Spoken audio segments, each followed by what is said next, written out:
I think courage isn't the absence of fear. It's understanding that there's something greater than your fear that's worth it, which is why I actually love the word courage more than brave. There's a time and place for both. But it reminds you, too, that if I'm advocating for myself, I'm actually opening the door for everybody else, too. Yes. I want to hear you speak to how you make sure, though, that work is seen, because I think women do put their head down a lot of times and they're told that hard work's going to be acknowledged. Yeah.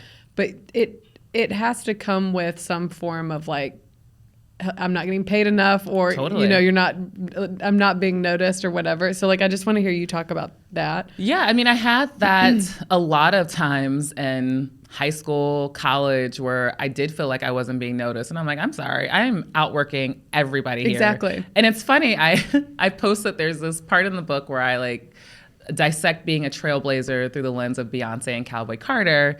And so obviously the day after the Grammys, I posted something about it. And an old friend from college, he posted of like, I mean, Beyonce's amazing, Alencia, but like you walked around with this like sense and presence of excellence. And I was always paying attention to you. And I'm like, you football jock, what? And like the compliment was really amazing. And to this point that you're making, there were times in high school and college where I was like, I'm doing the work, but these other people are getting a lot more credit. Yeah.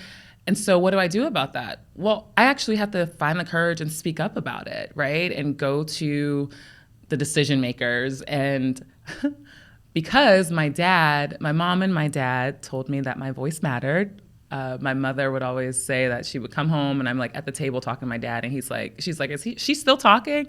And he's like, honey, she has something to say. And because I had that in me, I would constantly like fight for what I believed I deserved and talk about how, the white girl over here who didn't put in as much work for some reason got picked first, or how did she get an A+ and I didn't get the A+ here? Or because, I had done the extra credit, or I was also in 5 different clubs and organizations, and I was doing all these things but wasn't recognized. I had like a lot of tough conversations with a lot of my teachers in high school, my professors and the deans in college, to the point they gave me this nickname, Miss Seeing You, because they were like, you were always in the president's office about what you thought you deserved. And so I think there's a balance, because I do know a lot of people who brag about the work that they've done and haven't done really anything. And my mother has always been like,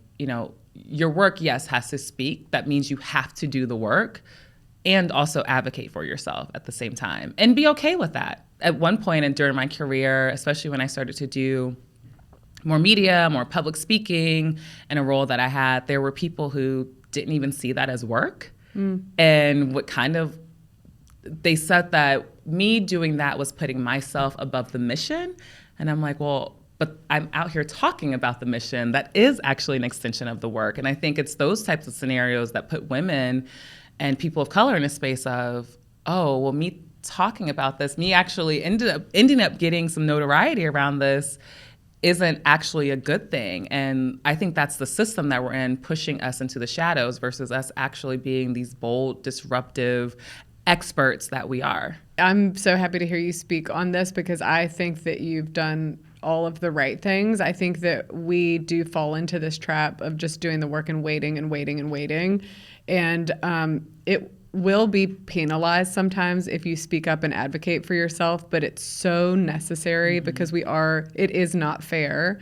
And I just think it takes a high level of confidence, yes, but it's really important that we have these tough conversations, because the other thing that happens is I think that teachers and bosses and managers who have some level of influence in these environments will change their behavior, because oftentimes they're doing it without recognizing they're doing it. Totally. And then also, too, what I've learned is that, and this is what gives me the courage, right? I think courage isn't the absence of fear. It's understanding that there's something greater than your fear that's worth it, which is why I actually love the word courage more than brave. There's a time and place for both. But it reminds you, too, that if I'm advocating for myself, I'm actually opening the door for everybody else too. Because I'm probably not the only person that's dealing with this. Yeah. And that helps me too, of like, well, if I don't speak up, I don't know who else is going to speak up. And the five of us actually need to make sure we're all paid Yes. what we're owed.